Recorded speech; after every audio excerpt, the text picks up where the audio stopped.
Otca i Syna i Ducha Svätého. Kostol svätého Ondreja v Ružomberku zažil v piatok 14. a v sobotu 15. februára nápor putníkov z celej spišskej diecézy.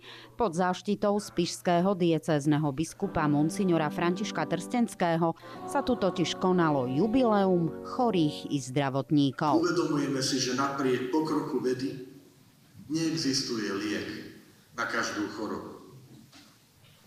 A viete, aké by aj existoval? Neexistuje liek na samotu, osamotenosť. Veľmi sa teším, že prišlo mnoho ľudí, napriek tomu, že to je február a ten čas nie je taký priaznivý. Pre mnohých je to takou útechou, povzbudením. Aj pre mňa ich účasť a potom aj možnosť vyslúžiť im pomazanie chorých, dať im tú nádej, je tiež dôležité do ich životov. Myslím si, že ozaj to jubileum je niečo, čo nás na jednej strane povzbudzuje, na druhej strane oslobodzuje, pretože ozaj v tejto spoločnosti, kde je strašne veľa napätia, nenávisti, zloby, zrazu sa tu nabavíme o odpustení, o láske, o nádeji, hej, a vlastne aj o zmysle utrpenia a zmysle choroby.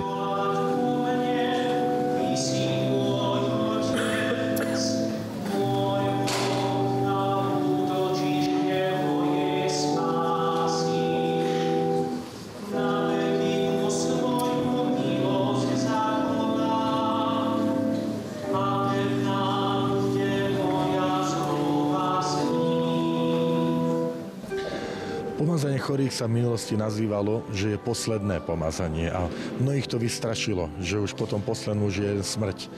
A nie je to tak. Ten názov posledné pomazanie vznikol z toho, že pri krste dostávame pomazanie, pri birmovaní, ak nie je človek kňazom, keď je pomazanie, tak už potom len pri pomazaní chorých ho dostane. Takže ako posledné v poradí. A preto sa zmenil trošku názov, že to je pomazanie chorých. No, dôvod, ktorý je buď nejaká vážna operácia, ktorá je život ohrozujúca, nemyslím nejakú nádchu, ale čosi vážnejšie, alebo vážny zdravotný stav, niekedy už aj spojený s vekom. Dôležité je, že ak je pri vedomí alebo za normálne okolnosti, tak majú prijímať v stave milosti posvedzujúcej, čiže má tomu predchádzať svätá spoveď aspoň niekoľko dní predtým. Iné je, keď je v bezvedomí, v nemocnici, kde sa napríklad už nemôže vyspovedať, tak tedy dostáva túto sviatosť pomazania bez predchádzajúcej svätej spovede.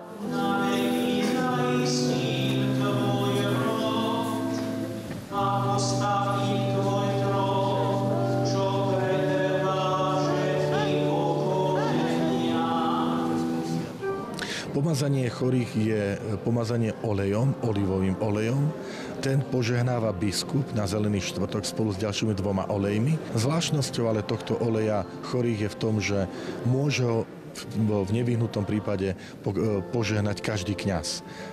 Podmienka je, aby to bol prírodný olej, rastlinný, nie nejaký iný, nemôže to byť tuk alebo čosi, ale musí to byť rastlinný olej.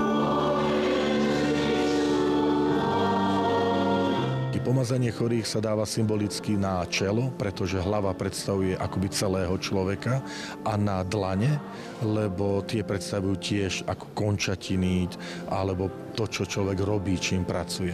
Zvláštnosťou je, že keď pomazanie chorých dostáva kňaz, tak sa mu pomazanie nedáva na dlane, lebo tam bol pomazaný ako kňaz, ale sa mu dáva na chrbát tej ruky alebo dlane z druhej strany. To je práve s tým, že my už uctievame, že už jedno pomazanie, ktoré má, dostal pri kňazstve. Boh vedel, že nám bude ťažko. Boh vedel, že z času na čas prestaneme počuť. Preto nám dáva pri krste ducha dovnútra, ktorý spolu s našim duchom dosvedčuje, že je to tak. Že som jeho syn, že som jeho dcera. Po svätej omši vystúpil aj Bohumír Živčák, riaditeľ hospicu svätej Alžbety v Ľubici, a so svojím vlastným svedectvom sa zdôverila prítomným zamestnankyňa Spišskej katolíckej charity Janka Benická. No a symbolickým tanečným vystúpením spestrili program aj žiaci spojenej školy svätého Maximiliána Kolbeho v Spišskej Novej Vsi. Ročne sa staráme niekde okolo 4000 pacientov, ale okrem týchto pacientov samozrejme sú tu aj ich rodiny, sú tu ich blízky. Ďalší ľudia sú napríklad v našich pobytových zariadeniach, ktorých tiež mnohí sú chorí. Takže chorí, tí sú proste tým pokladom cirkvi, čiže my k ním aj tak pristupujeme, ako to nie je niečo, čo bolo náš appendix, niečo navyše, ale to, čo je vlastne v centre a okolo čoho sa aj všetka tá naša činnosť charity vlastne točí. Dôkazom toho bolo aj poďakovanie dlhoročnej bývalej zamestnankyni charity a zakladateľke agentúry domácej ošetrovateľskej starostlivosti v Spišských Vlachoch Ľudmile Gondovej. Musím povedať, že mám ju veľmi rád.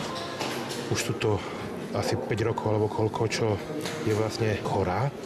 Proste mala nádor v mozgu a si pamätám takto pred, teda už neviem koľkými roky to presne bolo, pred Vianocami, keď sme sa spolu zabávali, tešili sme sa z príchodu Ježiša. Zrazu som počul medzi sviatkami, že neviem, čo sa stalo, proste rýchlo do nemocnice, po novom roku operácia, jedna, druhá, nejak sa nepodarilo a ja, teda naša ľudka ostala priputaná na lôžko, aj keď teraz chvála Bohu, že na vozičku. Jubileum chorých ukončil spišský diecézny biskup krátkou diskusiou s prítomnými.